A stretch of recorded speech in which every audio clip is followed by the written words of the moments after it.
بسم اللہ الرحمن الرحیم۔ السلام علیکم ورحمۃ اللہ وبرکاتہ۔ رحیل میری دوسری بیوی کے پہلے شوہر سے تھا۔ جڑواں بیٹوں کی پیدائش کے بعد کچھ ایسی پیچیدگی ہو گئی کہ میری پہلی بیوی بچ نہ سکی۔ بچوں کی دیکھ بھال کے لیے اماں فوری طور پر خیر النساء کو بیاہ لائیں اور یوں رحیل بھی ہماری زندگی میں چلا آیا۔ پہلے دن اماں نے اس کا تعارف کرواتے وقت کہا، بیٹا خیر النساء بہت اچھی عورت ہے اور دکھی بھی ہے، تیرے گھر اور بچوں کو بہت پیار سے سنبھالے گی، بس اپنے بچوں کی خاطر تجھے اس کے لڑکے کو بھی گھر میں برداشت کرنا ہوگا، اب وہ اس بدذات کو بھلا کہاں چھوڑے۔ اماں کی اس بات نے میرے دل میں ایک گرہ لگا دی۔ دل کے ایک کونے میں کینہ پلنے لگا۔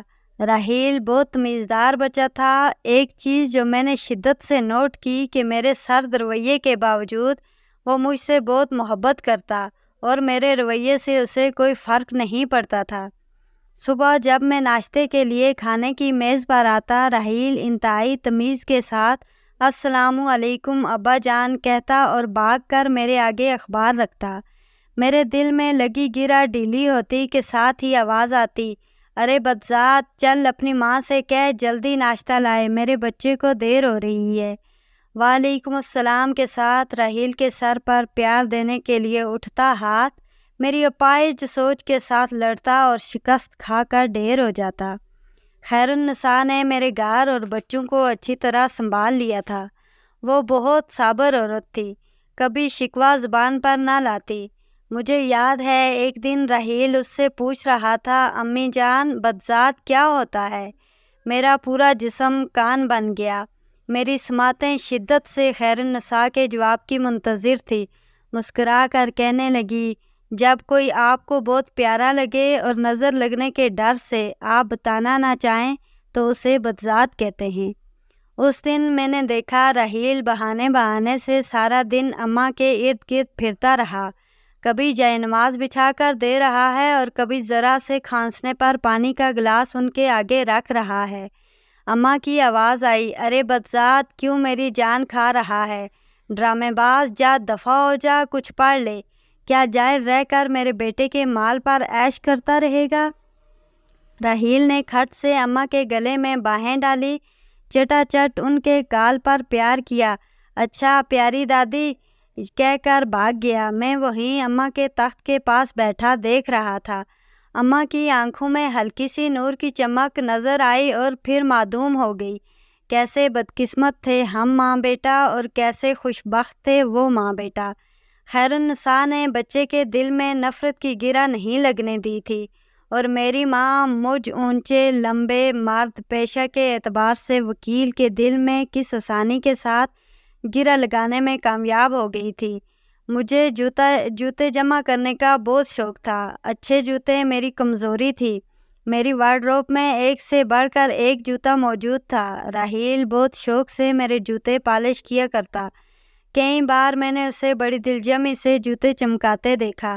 سچ بات تو یہ ہے کہ میرا دل خوش ہو جاتا جوتے دیکھ کر۔ مجھے یاد ہے ایک دفعہ میں نے خوش ہو کر صرف اتنا کہا، واہ رحیل، کمال کر دیا تم نے، اور اسے 500 کا نوٹ انعام دیا۔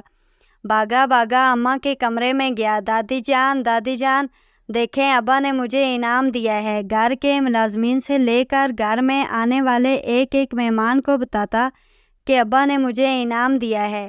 اماں نے بدذات دفع ہو جا کہہ کر منہ پھیر لیا۔ کاش اماں اسے خیر النساء کی خاطر ہی ایک بار گلے سے لگا لیتی، جس نے ان کے پوتوں کو اپنے جگر کے ٹکڑے سے بڑھ کر پیار دیا تھا۔ اماں کی لگائی ہوئی نفرت کی دھیمی آنچ پر میری انا کا بت پکتا رہا۔ خیر النساء کی میرے بچوں اور میرے گھر کے ساتھ بے پناہ محبت اور احسان بھی اس انا کے بت کو توڑ نہ پایا۔ رحیل کی تمام خوبیوں کے باوجود میں نے کبھی اسے سینے سے نہیں لگایا تھا، ہاں، مگر میں نے اس پر خرچ کرنے یا اس کی ضروریات پوری کرنے میں کوئی کوتاہی نہ کی۔ خیر النساء اتنے میں ہی مطمئن تھی۔ وقت گزرتا رہا، بچے بڑے ہو گئے۔ عمر اور علی میرے جڑواں بیٹے اعلیٰ تعلیم کے لیے ملک سے باہر چلے گئے۔ رحیل نے میٹرک کے بعد تعلیم کو خیر آباد کہہ دیا۔ میرے بہت چاہنے کے باوجود وہ پڑھ نہیں سکا۔ سارے محلے کا لاڈلا تھا، صبح کا گھر سے نکلا شام کو گھر آتا، اکثر ہاتھ پر پٹی بندھی ہوتی، جانے کہاں سے چوٹ لگوا کر آتا تھا۔ خیر النساء نے میرے دریافت کرنے پر کہا، فکر نہ کریں، مجھے بتا کر جاتا ہے، میری اس پر نظر ہے۔ وقت نے اماں کو ہم سے چھین لیا۔ آخری وقت میں راحیل نے اماں کی بہت خدمت کی، کئی بار اپنی گود میں اٹھا کر اسپتال لے جانے کے لیے گاڑی میں بٹھایا۔ ان کا کمزور وجود باہوں میں بھر کر کئی راتیں راحیل نے اسپتال کے بیڈ پر جا کر گزار دی، جانے کس مٹی سے بنا تھا۔ راحیل حالانکہ اس کو بذات کا مطلب بھی سمجھ آنے لگا تھا، مرتے سمے اماں کے ہاتھ راحیل کے آگے جڑے ہوئے تھے، جنہیں چوم کر اس نے اپنے ہاتھوں سے اماں کی آنکھیں بند کی اور میرے ساتھ انہیں لحد میں اتارا۔ میرے دونوں بیٹے میرے چاہنے کے باوجود دادی کی آخری رسومات میں شریک نہ ہو پائے۔ اس دن اماں کی لگائی گرہ ڈھیلی ہو گئی، بالکل ڈھیلی۔ بس ایک بار راحیل کو گلے لگانے کی دیر تھی کہ مکمل کھل جاتی، مگر انا کو شکست دینا کہاں میرے بس میں تھا۔ عمر اور علی نے پڑھائی مکمل ہونے کے بعد شادیاں کر لی اور ادھر ہی کے ہو کر رہ گئے۔ سال میں ایک بار ملنے کے لیے آ جاتے۔ گھڑی پر سوئیوں کا رقص جاری تھا۔ اب کے ڈانس سٹیپ پر وقت کا پاؤں میری قسمت پر تھا۔ مجھے اپنی کارکردگی پر ایک بہت بڑا ایوارڈ ملنے والا تھا کہ مجھے فالج ہو گیا۔ چمکتے بوٹ پہننے والے پاؤں مفلوج ہو گئے۔ کیا عثمان شاہ ننگے اور ٹیڑھے پاؤں کے ساتھ ویل چیئر پر ایوارڈ وصول کرے گا؟ جس انا کے بت کو میں نہ توڑ پایا، اللہ نے اسے توڑ ڈالا تھا۔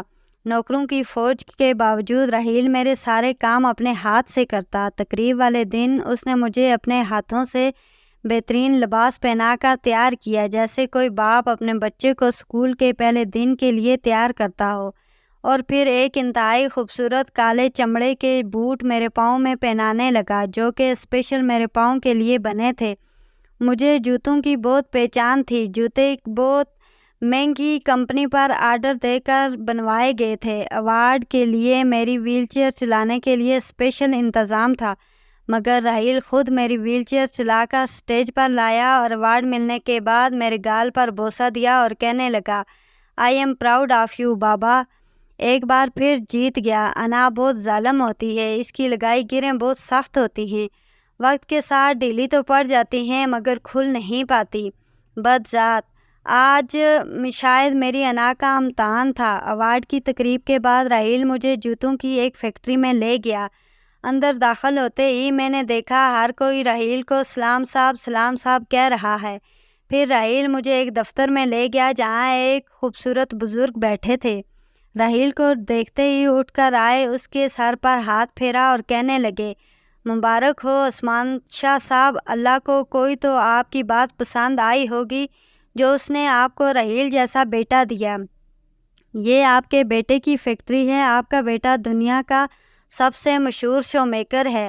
مجھے یاد ہے ایک دفعہ میری پسند کے بہت مہنگے جوتے خراب ہو گئے تھے۔ جوتے اٹلی کے تھے اور واپس کمپنی میں بیچنے میں بہت وقت لگتا۔ راحیل نے بڑے ماہر موچی بابا جی کو ڈھونڈ کر ان سے میرے جوتے مرمت کروائے۔ یہ وہی جوتے تھے جن پر خوش ہو کر میں نے اسے 500 کا نوٹ انعام میں دیا تھا۔ بابا جی کی مہارت دیکھتے ہوئے میرے شوق کی خاطر راحیل نے ان سے جوتے بنانے کا فن سیکھا۔ اب راحیل کے بنائے جوتے پوری دنیا میں مشہور تھے۔ اس وقت راحیل کے پٹی بندھے ہاتھ میری آنکھوں کے سامنے آتے رہے۔ اس کے ہاتھوں میں چبھنے والی سوئیاں میرے سارے جسم میں چھید کر گئی، گرہ کھل گئی تھی۔ انا کا بت ٹوٹ چکا تھا۔ میں نے راحیل کے سامنے ہاتھ جوڑ دیے، اس راحیل کے سامنے جسے اماں بدذات کہتی تھی۔ اس نے میرے آنسو صاف کیے، میرے قدموں میں بیٹھ گیا، کہنے لگا، میرے سب دوستوں کے پاس ابو تھے، آپ میری دعاؤں کا ثمر تھے، میرے اللہ کا انعام تھے، میں آپ سے کیسے محبت نہ کرتا۔ اس طرح کی مزید دلچسپ کہانیاں سننے اور دیکھنے کے لیے ہمارے چینل کو سبسکرائب کریں، ویڈیو کو لائک اور شیئر کریں۔ شکریہ۔